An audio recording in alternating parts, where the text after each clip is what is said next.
All right, everyone, welcome back to another incredible episode of Beyond the Trailhead. We got a great guest this week. Joe Bissonnette with Skyview Tents is here. Hey, Joe. Hey, how's it going, Craig? Good. Thanks for being on. We just really wanted to, basically me, wanted to chat a little bit more with you. I came across your company, which is called Skyview Tents, and it is a cool looking way of basically, and I don't know, correct me if I'm wrong, but cowboy camping meets tent camping at the same time. It's like you get that cowboy camping feeling, but you're in a tent. And for everybody who loves just stargazing and everything else, it was such a cool idea. And not even that, just the way that you made the tent and the way to seal out the weather and everything else is just very unique. So I wanted to kind of pick your brain on, how you came up with the idea, and then just kind of go from there. So I guess go ahead and just let us know a little bit about Skyview Tents, how you came up with the idea, and your background. All right, so you nailed it when you mentioned cowboy camping. Our tents give you the same exact feeling as cowboy camping, but with the comfort of knowing that there's no bugs, no critters, and if weather can be detected in seconds. And the reason for that is because we developed the first ever patent pending internal rainfly system. Like some people are calling it the inside out tent. Our rainfly sits underneath the mesh, and you can pull it to the front in literally a second and a half, and you're waterproof. It takes another probably minute and a half to do all the clips and really batten the hatches from the inside, but you're doing it from the inside, right? And that's so cool. Thank you. The reason I made this is because I was looking for a stargazing tent, right? Like I grew up like single wide trailer surrounded by cow farms in the Northeast, spending nights on the trampoline, looking up at the night sky. And I've always had an affinity for the night sky. And typically when I would go camping, I would, stay outside of my tent for as long as I possibly could, and then get in the tent at the very end, always with the rainfly on, because out here and in most places, especially in the mountains, it could be the most beautiful night ever, but it could very well rain very hard for 15 minutes at 2 a.m. Right. So it's so risky to sleep without the rainfly, and nobody really does. I feel like it's this very rare coveted experience. Like sometimes I see posts on social media where someone would be like, I'm rich because I slept without a rainfly tonight. It's like a once a season thing when the conditions are absolutely perfect.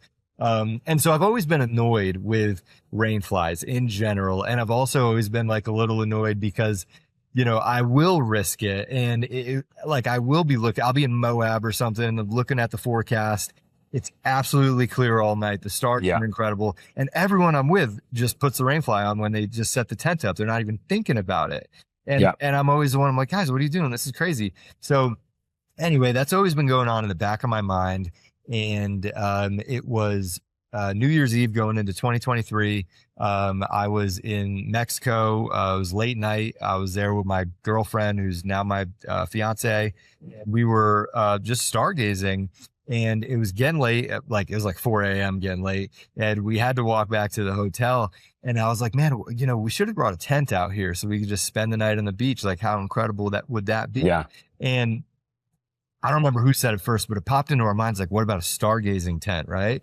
Yeah. I pulled my phone out, Googled it right there, and I was like, oh, stargazing tent. I hadn't even thought about that, right? Yeah. And so I Googled it, and there was a bunch of websites, a handful of websites that were best stargazing tents of 2022. Yeah. And they were literally just normal tents, right? And I was like, these tents all have normal rainflies and normal mesh. Yeah. And so I was clicking on the URLs to go to the specific, because it was space.com, BBC Night Sky Mag had these articles. And I was clicking on the tent specific URLs. They didn't even mention stargazing. So that's when I realized, hold up, this is an opportunity. This is something that I really want that doesn't exist. Yeah. But I knew I couldn't just make a normal tent. I was kind of offended that the people were calling these tents stargazing tents. I was like, what do you do? These are normal tents. It's they pulled this list out of thin air. So I was like, I want to make a real stargazing tent. What makes a stargazing tent?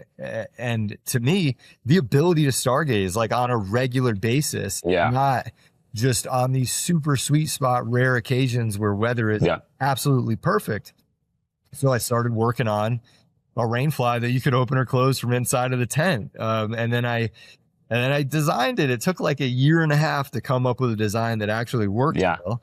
But I did. And throughout that process, I also found I tried out a ton of different meshes, and we use a mesh that is literally designed for clarity. Like you Yeah. can't see this mesh at night. It's completely invisible. It can even be Yeah. windy. Like the mesh can be blowing around, and you can put your hand to it and feel Yeah. like, blowing around.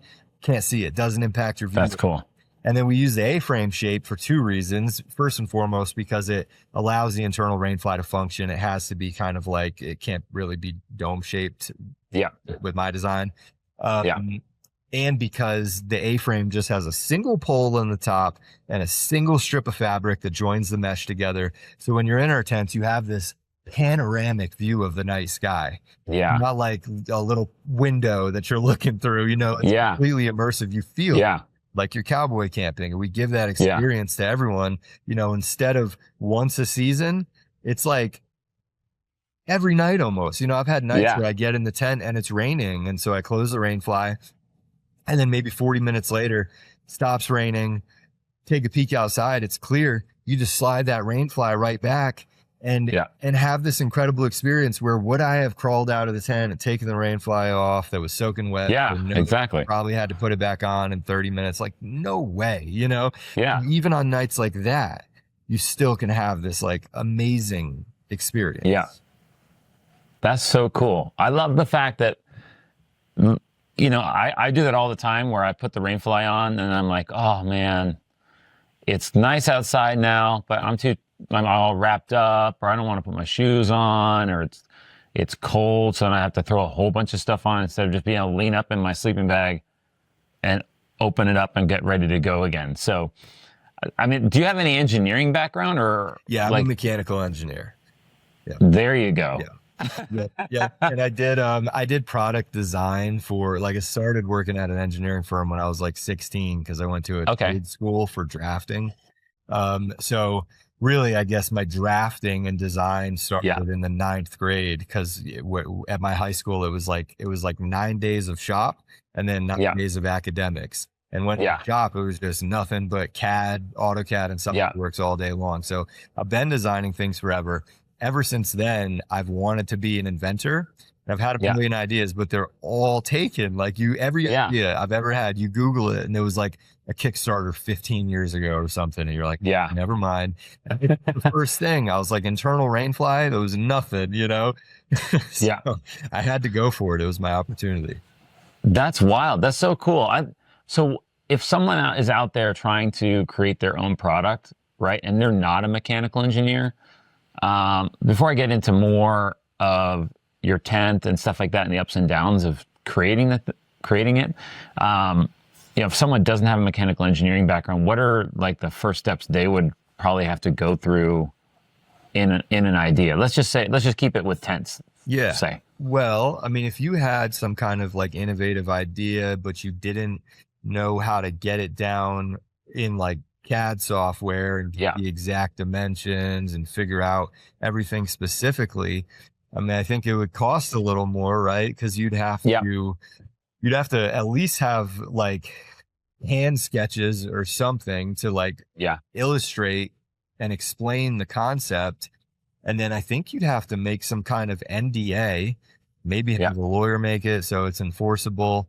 Use like LegalZoom or something to, keep the costs down. You'd have to like get an NDA and then go find like a freelance designer. I don't think you don't need an engineer if you can specify, how things are laid out. What you really just need is a designer that's going to give you the size and the dimensions of each part and really lay it out for you. Yeah. And then you have to go to a prototyping shop. So, and that's what we did. I designed it and we went through a million different iterations, but there was a sewing shop in Colorado Springs called DSC's Sewing, and they kind of specialize in prototypes. And that made me feel because when you first come up with an idea, you think like everyone is going to steal it. And it's so funny, like in all the podcasts, the business podcasts that I listen to, they're saying like, oh, don't worry about it. Nobody's going to go through the work like you're going to go through the work. And now I actually believe that, now that I've been working like 100 hours a week. It's great. Yeah. Like nobody else would do this. I mean, some people would, but the random person that, whatever. But anyway, DSC Sewing, they're happy with signing NDAs. So that makes you feel really comfortable. All their employees have NDAs because they do prototypes. So I went there for like a year and a half and did all these different iterations. And I'd be like at my day job, like meetings and stuff, just like in her office, like just being at work. And then as soon as the meetings would end, I'd run out there and check on stuff. It was very like, and I had to, I lived like an hour and a half away from the prototyping shop. So I'd have to and I couldn't have my coworkers know what I was doing. So I'd drive down there, and I worked East Coast time too. So it's never ending. But I worked East Coast time. So my job started at like 6 a.m. So I'd leave Buena Vista, like 4 a.m., get to the Springs, log in, take meetings like from a Starbucks or something. Like I was, things were normal. And then 8 o'clock would hit, go to the prototyping shop. It was a grind. But yes, that's what that's diverted there. That's what cool. You'd have to find a prototyping shop. They'd have to make hand sketches. They'd have to hire a designer. Yeah. So with the iterations that you went through then, how many iterations do you think you went through before you were like, hey, I think this is it? Because I know, from your website and stuff like that too, I know you're on version 2 now of the originals. That's right. Is that correct? Correct. Yeah. So like how many versions did you go through before you were like, and how many nights did you go out on the trail before you're like, oh, this fly isn't working in, the interior fly isn't working in, so I got to do it differently because I'm getting wet. Yeah. So I spent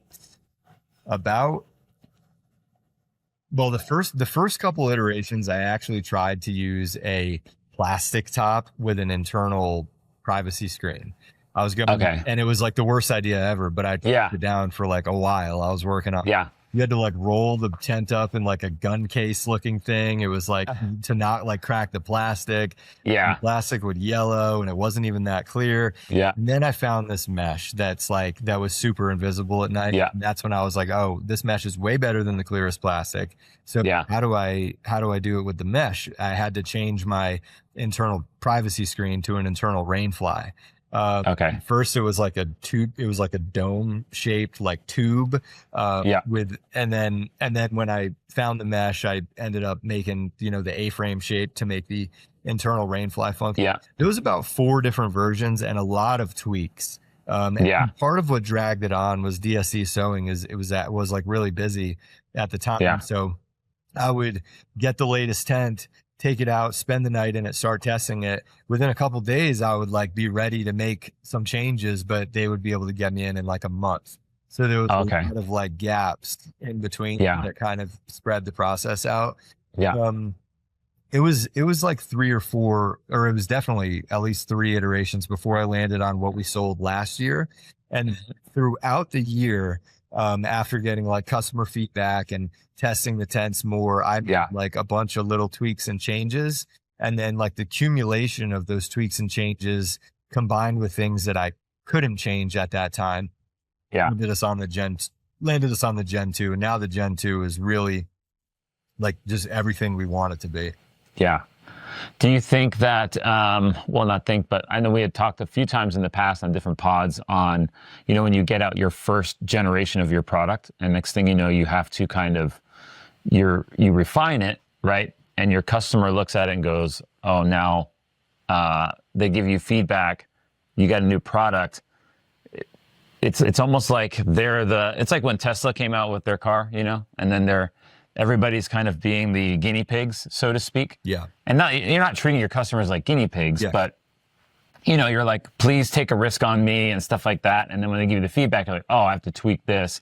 What were some things that you found between the first gen and second gen that were like big oh no's? So this is very amateurish, and I hate to say this out loud, but when I designed the first gen tent, it was really like a fair weather tent, right? I had narrowly taken it out on clear nights to like really, and I really wanted to make sure like the stargazing experience was amazing. And I wanted to make sure the rainfly was fast, but I hadn't taken it out on very many like nasty weather nights.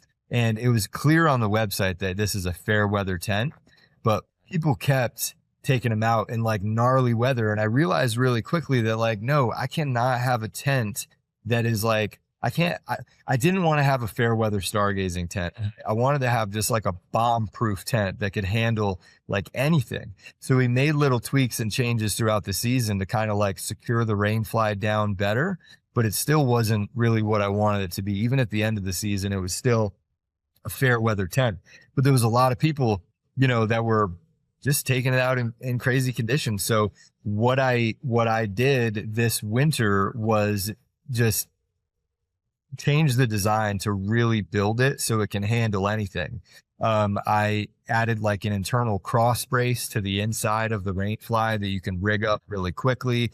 I added these connection points that hold down the base track that the rainfly runs across. I added a ton of ventilation, knowing that like, oh, people need to be able to spend like days in this in a rainstorm and not get stuffy in there. I added dual vestibules, so when it is rainy, people can, keep their muddy gear outside. Also, the dual vestibules allowed us to have like mostly mesh doors for better airflow. And then I took our Gen 2 prototype, which was like the culmination of everything I wanted to do in Gen 1 and the little tweaks that we made. And I took it to the coast of Oregon for 5 days this December during the monsoon season. And it was actually during like the atmospheric river. And I was in Lincoln, Oregon on the coast getting absolutely dumped on for 5 days straight, just like rain like I've never experienced. Found a couple little things that we wanted to tweak, like where the pocket was sewn in, it was interfering with the seam tape. So it was a fruitful trip because I was able to tweak some things, but overall, aside from that pocket issue, it was perfectly fine. So now it's like when people ask, oh, well, what if it's raining like really heavily? It doesn't matter. Like this tent could take a monsoon, right? And then last year also, because I was so focused on the stargazing aspect and I just didn't have it out on as many nasty nights as I had wanted to, my focus also this winter was testing it in the wind. So in Buena Vista, where I live, I'm like a mile away from the base of a 14,000 foot mountain. And we have really crazy winds in this town. Like actually saying the word wind, it's like a taboo in this town. People call it the W word, right? And this December we had crazy winds. Like there's still a bunch of neighbors across the street that have like fences that are knocked over.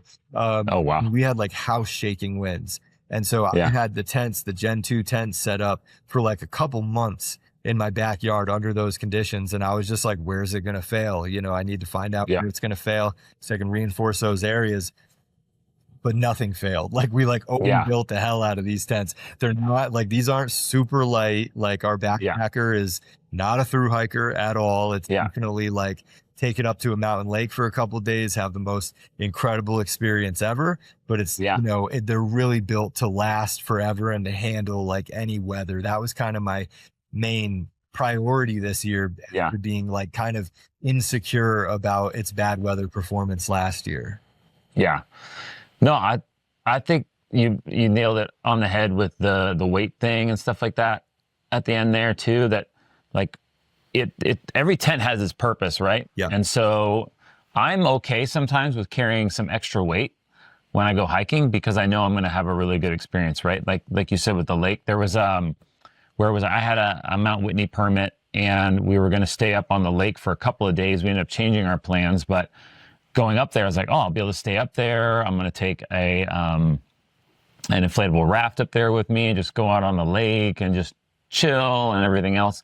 And it would have been so cool to be able to sit up on the stars. And it's not like you say it's heavy, but it's not that heavy. It's not like, it's what for the 2-person, it's like 5.5. Yeah. Right. It's the same weight as REI Half Dome too, right? It's it was like kind of industry standard, like aside from the ultralight industry a couple of years ago. And that is our 2-person tent. So, I mean, if you split the poles and the stakes and the tent itself, then that's, like 2.25 pounds and 3 and quarter pounds. It's really, Yeah. it's not crazy. It's, Yeah. you can totally do, 5, 6, even like 10 days with this thing with 10 Yeah. 2 people.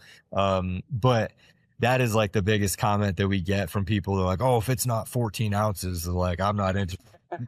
All right. It's not for like the PCT, man. Yeah. Like, and it creates this incredible experience, and you're just blinded by the weight to like what we're actually doing here. Because I mean, literally, like, after people spend the night in our tents, they're like, I get so many emails. People are like, this is a thing I want to use from now on. Like, this is incredible to have this experience.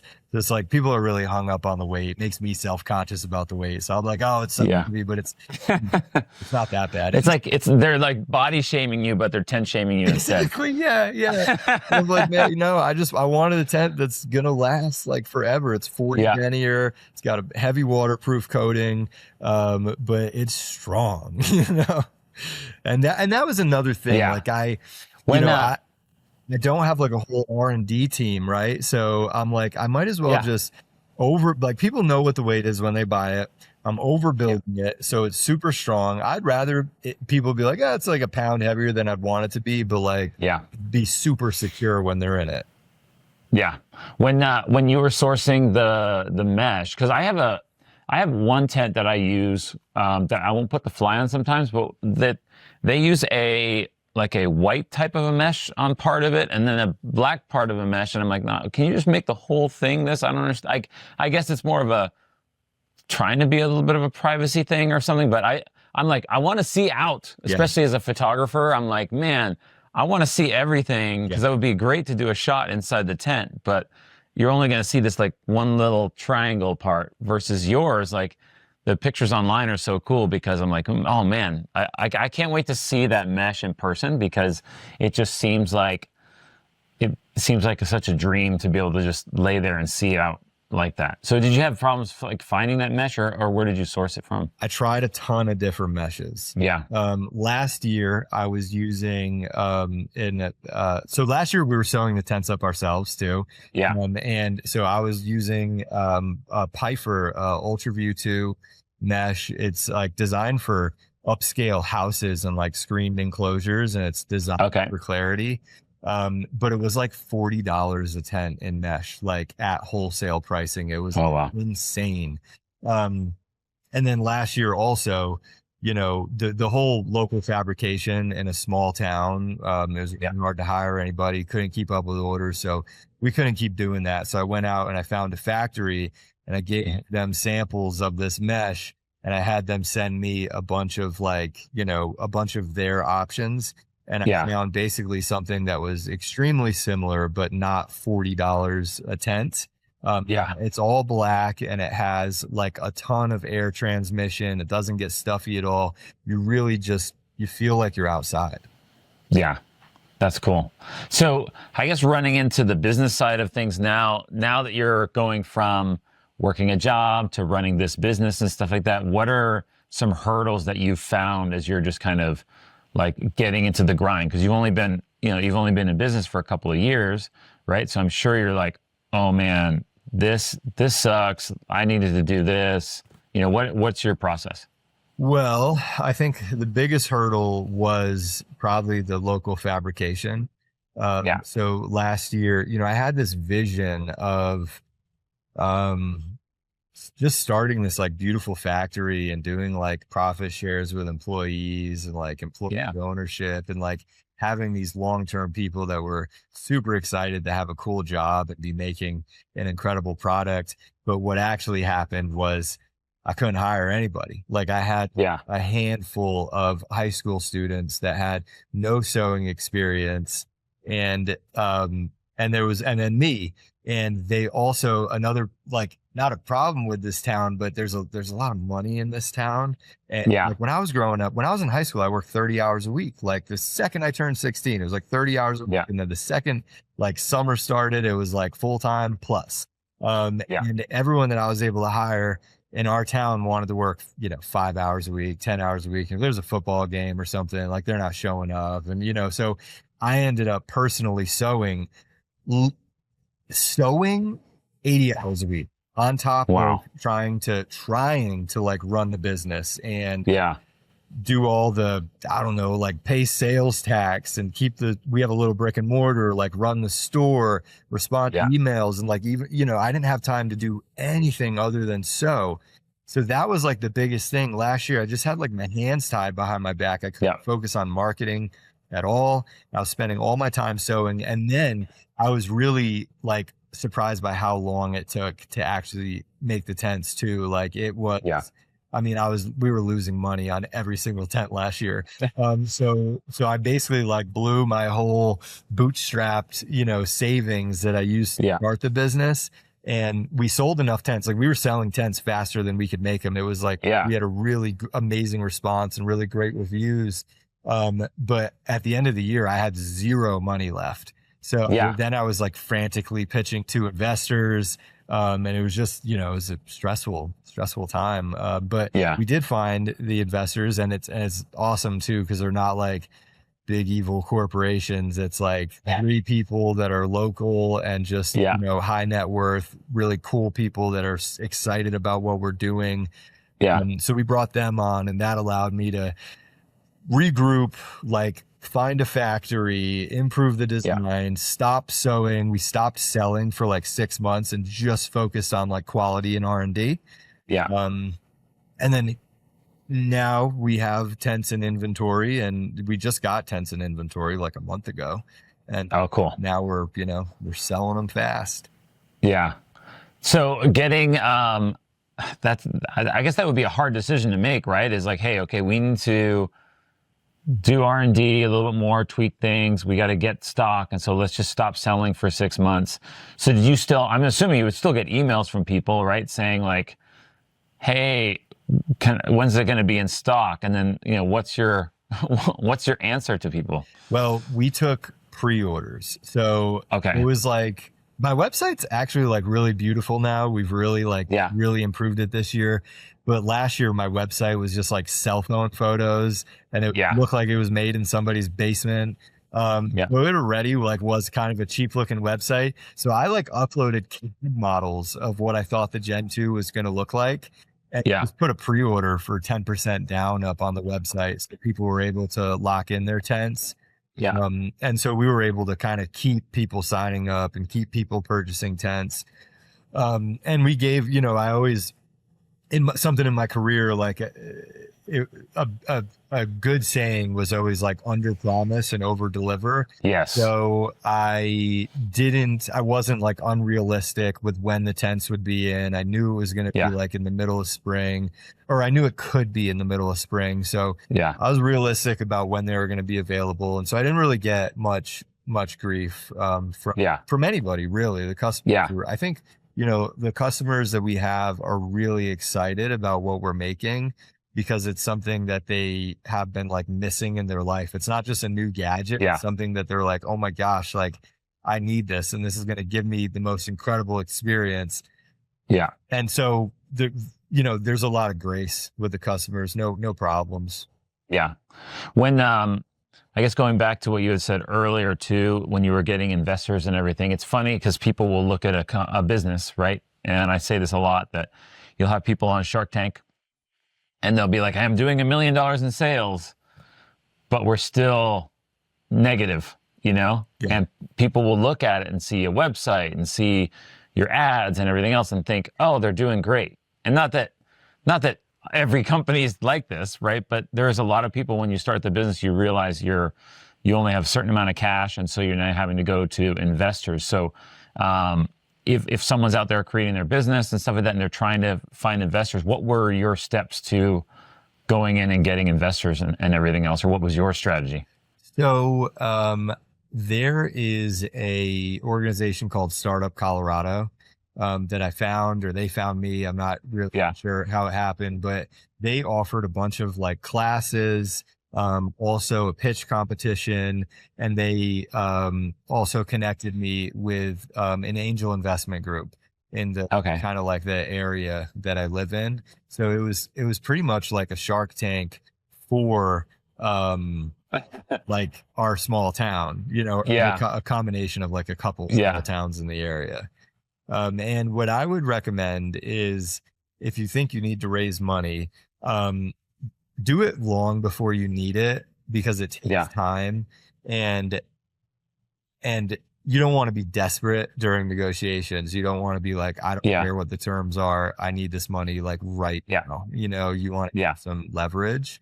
So yeah, don't wait till the last minute. And I can only speak for my area, but if you Google whatever state you're in and like angel investing groups, they're probably everywhere. Yeah. That's cool. I think that was a great point, is that you have to do it early before you get desperate, because then next thing you know, you're giving away a huge chunk of your business, or you're taking crazy loan percentages that you're just like never going to be able to pay back. It's going to take forever. You know, like Mr. Wonderful on Shark Tank, he's always like, he sees the desperation. So he's like, all right, I want $2 on every sale for forever. Yeah, sharks. And he's like, and then they'll take it, because they're like, you know what? At least I'm making. Sometimes I sit there and I'm like, you're hemorrhaging money. Just take it, please. Just take it. You know, it's wild. So I guess my next question then is you know, since you've been. No, go ahead. No, go for it.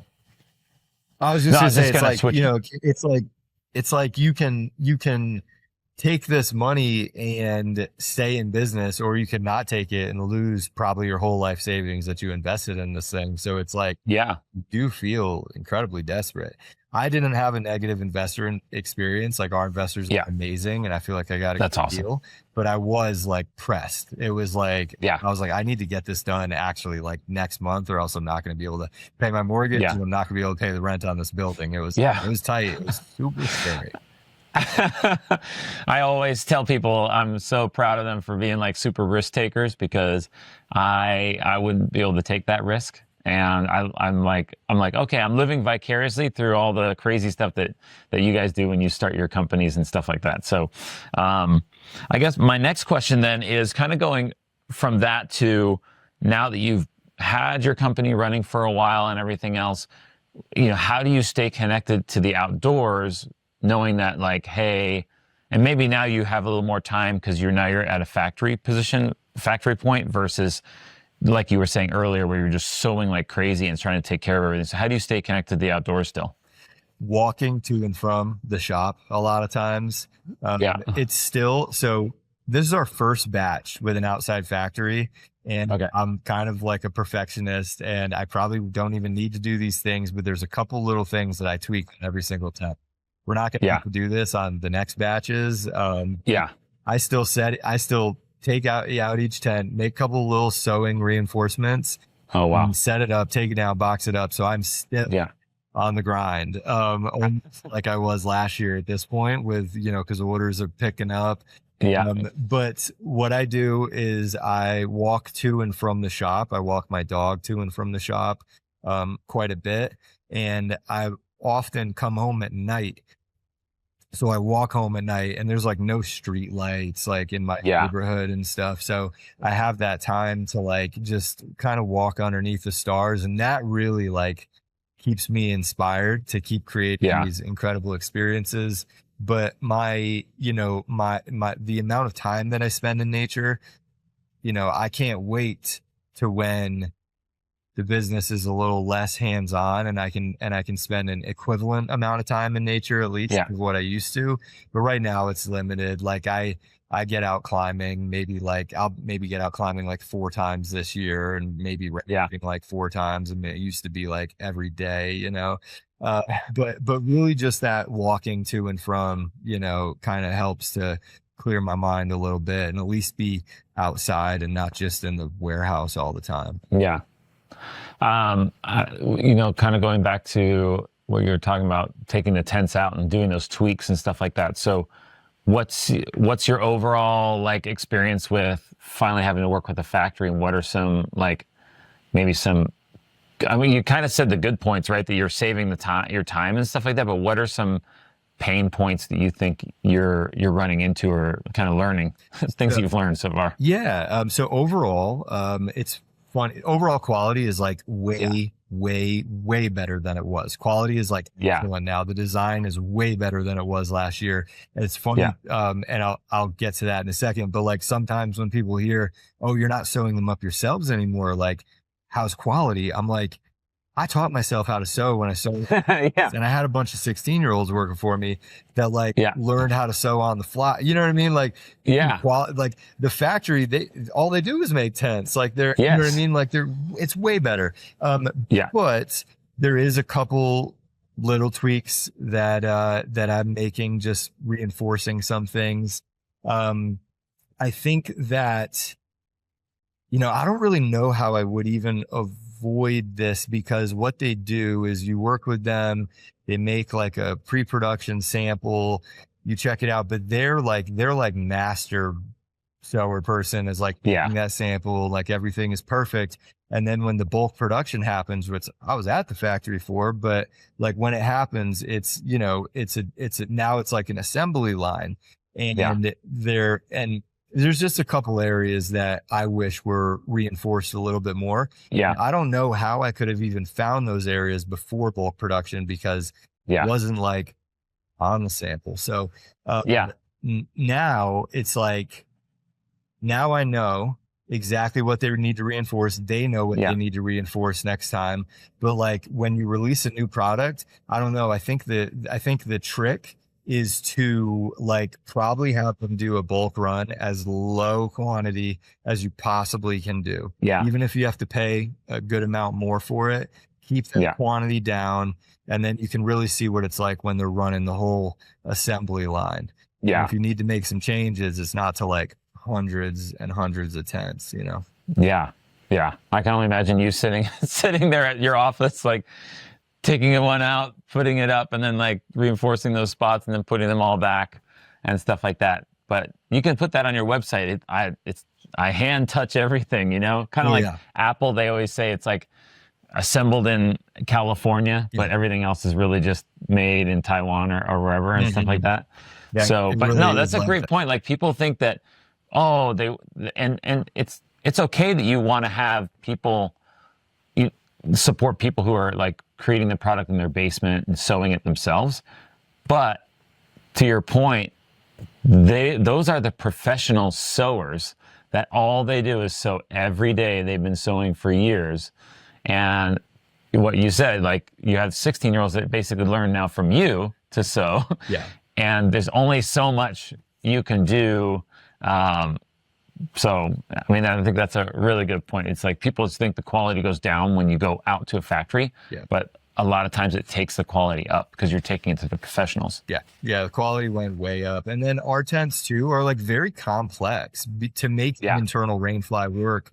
There's a lot of overlapping and underlapping materials. Once it's together and once it's all like set up, it's super easy it's like when the customer gets a tent, it's like the easiest tent ever to set. It's the A-frame. You set it up in like a minute. When you set it up, the rainfly is ready, tucked in the back, ready to go. So to operate, easiest tent ever, but to build it with all the underlapping and overlapping parts, it's like a complicated process. It's a lot more in depth than a typical tent, because it's like, it's like an assembly, you know what I mean? Like, like a dynamic assembly with the rainfly. So, it had to be done. We, losing money on every single tent. So, so where do you see your company maybe in 5 years from now? I see us in stores beside Nemo, beside all the other tent. Oh, I forgot I was wearing a Nemo hat of all things while I'm talking to you about tents. I see us in stores all over the country. And the reason for that, the reason why we have to get in the stores is because right now, we cannot compete for advertising spend for tents, right? Because we're up a bunch of other businesses that are doing like millions and millions in revenue every single year. So I could blow my entire budget trying to get the keyword tent, and not a single person would see it. So if someone's looking for a stargazing tent, they find us right away. Those are the only people that find us. Those people, when they find us, we have a really high conversion rate because we make exactly what they're looking for, right? But we also need to get our tents in front of everyone that's just looking for a tent. because people that are looking for a tent that didn't know they wanted a stargazing tent, a lot of them still want our tent when they hear about it. Yeah. I know that because we have a brick and mortar, and nobody knows what Skyview Tents is when they walk into it. Especially last year, we had zero brand recognition. So people would walk in just kind of perusing, and they'd be like, what's this? You know, and I'd tell them about it. Yeah. And they would, like, if 10 people walked into my store, someone was buying a tent. And the crazy thing is that, like, these weren't people that are walking around looking to buy a tent. They're just kind of like perusing, you know? Yeah. And so I know that when we get in the stores, and people are, you know, shopping for a tent, and they're like, oh, you know, dome tents, you know, dome tent, hold the same, maybe they're differentiated by a couple ounces, couple cubic inches. And then our tent, and they're like, whoa, like this is completely different. This has an integral rainfly. This allows you to like sleep under the stars. This is like designed to create this incredible experience. When we get in the stores all over the country, we'll be selling tents, even to people that are just walking around looking for tents. Yeah. So that's ultimately the goal. We just got into our first stores. Awesome. Yesterday. Congrats. Actually, it's funny. I started reaching out yesterday morning, and already we got a mom and pop shop, in Breck, that is like, heck yeah, these look awesome. So, you know, this is just the very start, but we're starting with mom and pop shops all over the country, starting really specifically in like dark sky areas. And then hopefully, you know, scaling into the bigger chains, with time. Yeah. No, I think it's so cool. Like, I think, it's one of those things when you see it, you're like, oh my gosh, I need to have that. Cause I don't think it's necessarily it's not hard to convey online. From a visual side for me, I looked at it and was like, oh, this is cool. But I was like you're telling me it's like invisible, and like, how dark is it really? Right? Like, how can I see through it really? Cause I've seen enough tents to go, oh, it's probably just about this dark. But like, from what you're telling me, it's like, you really are just going to be like, it's wow when you experience it, you know? The mesh is so clear that, you know, all I do all day long on social media is talk about how incredible our tents are for stargazing. And we're always posting photos, real photos, like no, like nice slop crap, like real pictures from inside the tent. And they're all incredible. Right. And even after that, when I get emails from customers all the time, they're like, oh my gosh, I could not believe how incredible this was to be in. Like, you actually can't see the mesh. And I'm like, I know, I say it 1,000 times, you know, but nobody really believes it. And that is just a testament to how clear it is that even with that unabashed marketing, like, no, this is the clearest mesh ever. This is going to blow your mind, like setting expectations super high. Even with that, people are constantly like, I can't believe how incredible this thing was. Yeah, that's awesome. That's really cool. So I guess kind of winding down and stuff like that, what advice would you give for someone, you know, at the trailhead at the start of their business? You know, since you're fairly fresh, what would you give advice for them if they're coming up with their idea or they're starting their business? What are a few things? Well, my advice, I guess, would be to hold on to your job as long as you can, right? Like, manage both at the same time. Cause I was like so gung ho to quit my job, and I was like, this is the most amazing product. Like, sales are going to be incredible right off the bat. And it takes time. Like, I also thought that when you make a website, like, people just see it right away, right? It's like, oh, like, I'm going to make this website. There's going to be 1,000 people a day are going to see it. And it was like, for the first 6 months, I swear, like, the only people on our website was me. Like, I would be on it, like, making little tweaks and changes and looking at stuff. And then I would look at our traffic at the end of the day, and it'd be like, oh, like 16 people were on the website today. And I'm like, shit, like that I'm pretty sure every single person on the site was me. So it was like, it was a slow process. And it was like, it was a lot of like SEO work and making blog posts, and then, and reaching out to other companies and trying to do guest blog posts. We brought on a fractional CMO right from the beginning, like 4 hours a week. Oh, cool.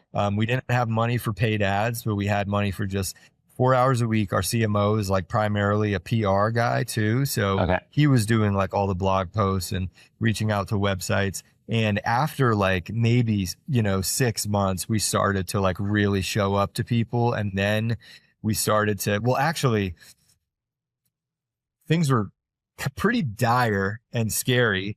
And then Gear Junkie mentioned us, just mentioned like, hey, there's this new company in Buena Vista. They're making stargazing tents. It wasn't even a review. They are doing a review right now.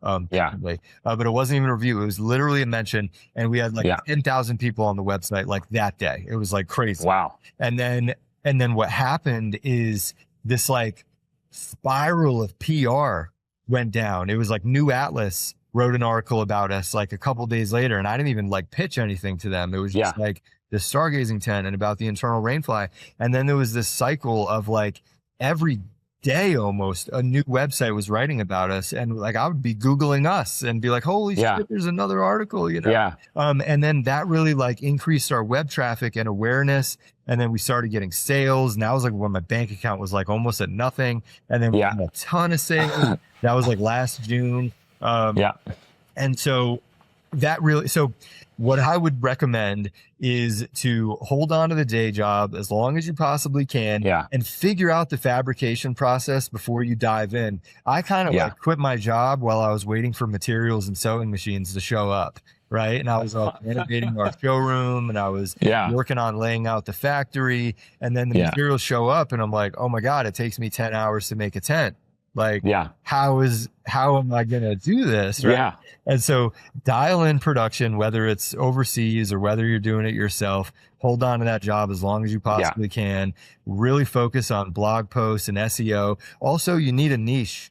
Like if we didn't have a niche, if I was just making another tent that was a foam tent with a new name on it, we wouldn't have got all that press. And that press is really what like saved us and kind of put us on the map. So you need a niche. Unless you're like crazy rich and you can afford to ad spend like the big dogs, you need something that makes your tent super special or your product super special. And you need to blog and guest blog, and then you'll start showing up on Google. But I remember like 3 months in, I could Google like stargazing tents, Colorado, and we'd be on like page 6. And I was like, oh my gosh, what is going on? Like this is crazy. Like I had to type in like Buena Vista, Colorado, stargazing tent, inflow rainfly, and then maybe we'd be on the first page, And now it's like you Google stargazing tent, we're the first thing that pops up. Like even with paid ads, AI, everything's like just, they know that we're the only ones that are really making a tent specifically designed for this. So,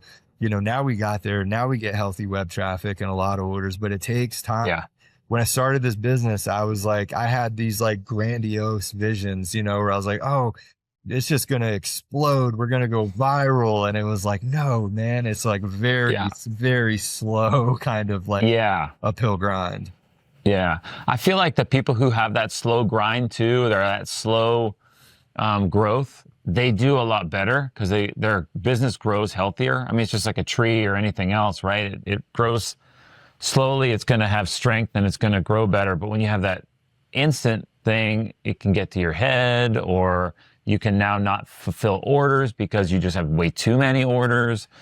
All those things can just actually tank a business even more so than not having any finances and stuff like that. So, I mean, that's really good. And you're also at that point, you're selling your Gen 1, you know what I mean? You're basically selling your prototype. And like, no matter how good you think your prototype is, once it gets out to a couple hundred people, like you're going to have some comments and things that you want to change. And now we had great reviews last year. Like people loved our tents last year, but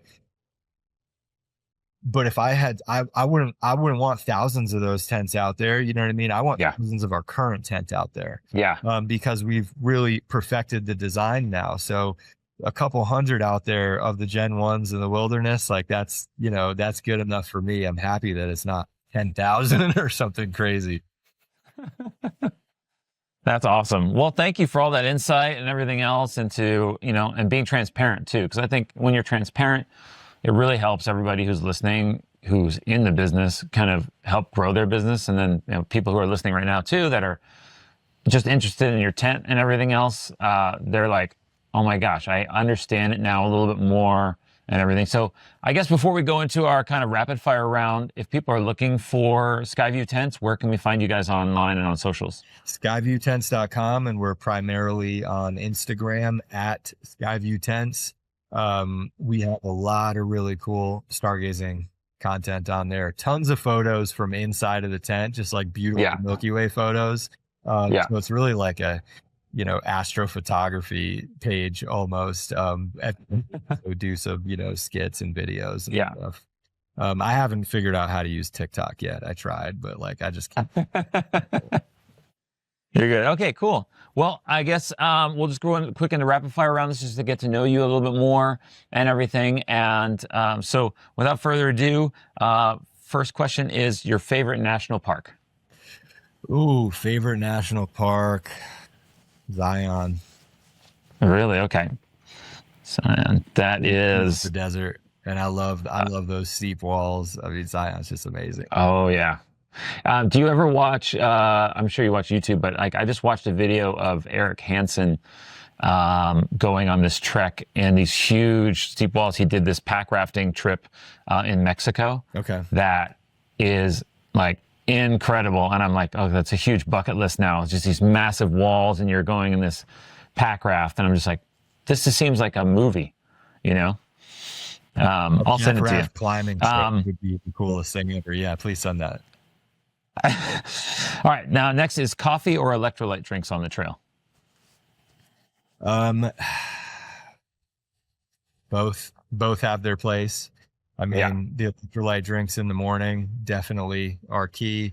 But if I don't have my powdered coffee, at some point during the day, I'm just not having a good time. First thing in the morning, the electrolytes. So I'm always a little dehydrated. So. This is a question I always ask everybody, but it'll be interesting to say what you say then. Tent, hammock, or cowboy camping? Well, pre-Skyview tents, I would say cowboy camping. But post Skyview tents, tent camping, because I feel like cowboy camping, but I don't have to worry about scorpions. Yeah. All right. Well, let's see. One app you can't live without for work. Well, Shopify. Yeah. Couldn't live without Shopify. No, yeah. And then I would say Instagram. We reach a lot of people on Instagram, and we get to have a lot of interactions with customers on Instagram. And definitely I've found that our repeat customers, people that have bought Gen 1 and 2 or the backpacker and the XL, are people that we are people that comment and we get to respond to and actually interact with. So both of them are super key to my business. What's your favorite trail snack? I love beef jerky. Love beef jerky. Yeah. And because I have a store, I get beef jerky for 50% off. I buy it wholesale for the shop. I eat it myself. So I have an infinite supply of half price jerky. Okay. Then what's your worst or least favorite trail snack you've ever tried? I don't want to do this to them, but Cliff Bars. And I only say that because I've had thousands of them, and I still get them all the time because they're usually the cheapest thing at the grocery store. But I've just overdone them so much. They're great. They're great company. But I've just every time I get them, I'm like, oh my gosh, Cliff Bar number 5,000. I was at a trade show and I ran into the Cliff Bar team, and I had kind of never sworn off eating Cliff Bars, but then I was like, it's been how many years? I'm sure they've tweaked it and stuff like that. And I was actually surprised with the sample that I got. I was one of those samples that they gave me a bar and I didn't eat it for I don't know, a few weeks. And then I was like, oh, let me just go ahead and eat this because I have it and I'll just use it. And I wasn't on the trail, so it doesn't have that extra elevated trail flavor factor. It was just at home. And I was like, oh, they've done something different. I don't know if it's just this bar, but I was like, okay, I'll give them another chance now. But they're not bad. They're not bad. I'm not even trying to dog on them. I get the reason I say that is because I always get Cliff Bars. You know what I mean? I've just had so many of them. It's a great product. It's affordable. It gives you energy, like, and they don't even taste bad. It's literally just, you know what I mean, repetition. Yeah, you're just overdone with it. Yeah. All right, this one's always a good one. If you could collab with any brand, who would it be and why?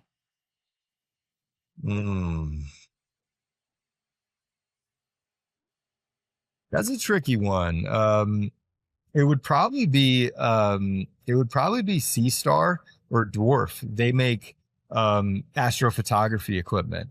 I don't really know if I would, you know, partner with another camping company because I don't have any interest in licensing the rainfly. And I kind of want to hold that tight. But I would love to partner with in astrophotography, like the Sea Star and the Dwarf, are these two little devices that make deep space astrophotography like pretty easy for anybody.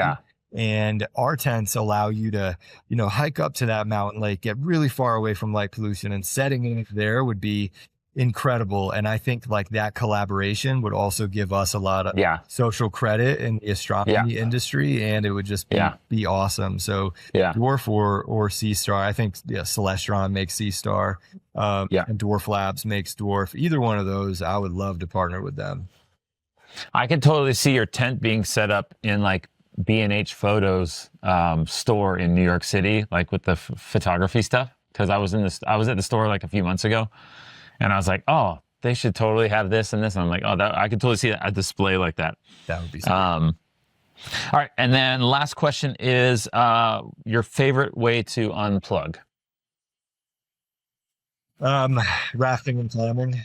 I don't get to do it as much, but like that is really, you know, I struggle with being present currently because I'm always thinking about, oh, the business next month or the business in 5 years, like, and that's really on my mind all the time. But when you're flying down a river, trying to stay out of holes, and when you're, you know, clinging to the wall on the shark, and then like your mind is just completely clear. So I always feel best after those activities. And I think it is because I'm completely present, you know, for that period of time. Those things, you know, they kind of keep me sane. And I don't get to do them very often now. So, you know, maybe I'm not as sane as I used to be. But it is my way to really, you know, feel free. Yeah, that's awesome. Well, I mean, Joe, thank you so much for being on. I really appreciate you again with your open and honesty, just with everything, and look forward to seeing you in Colorado sometime. And I appreciate everybody who's listening, and we'll see you next time. Thanks so much, Joe. Thank you, Craig. Let me know when you're out here. Yeah, bye.